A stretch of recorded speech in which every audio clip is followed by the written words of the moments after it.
If I have a dog, আমার যদি একটা কুকুর থাকে, কুকুরকে আমি ট্রেন করব। কুকুরকে আমি বল ছুঁড়ে মারব। বল ছুঁড়ে মারার পর কুকুর বলটা নিয়ে আসবে। তো হুম, হুম। ইটস আ পাপি। It doesn't know it yet. তো আমি এটা ১ বার ২ বার করব। ৩য়, ৪র্থ বার আমি যখন দেখব যে সে নিয়ে আসতেছে, হুম, I হুম। will 5th মানে 5th টাইমে ভেরিয়েবল হিসেবে 5th টাইমে আমি তাকে একটা রিওয়ার্ড হিসাবে একটা ট্রিটস দিব বুঝতে পারছি। কুকুরকে। ওকে? বাট এইটা যে প্রত্যেকবার 5th টাইমে দিব এরকম কিছু না। তো 7th টাইমেও দিতে পারি, হুম, 8th টাইমেও দিতে পারি। আ এগুলা মানে সবসময় একটা মানে সবসময় তাকে এনগেজ রাখার জন্য হুম, হুম। কুকুরটাকে মোটিভেট আমি কুকুর দিয়ে মানুষের it's applicable everywhere right?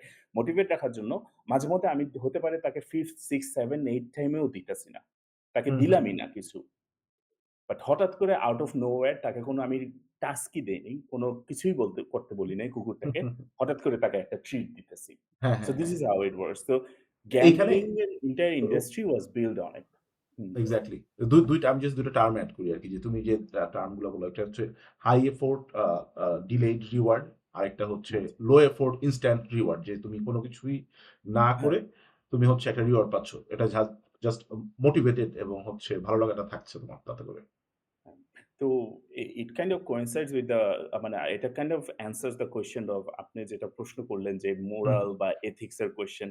So of course company তো আর ওইভাবে দেখবে না। তারা হলে গিয়ে প্রফিট ম্যাক্সিমাইজ করারটাই। বাট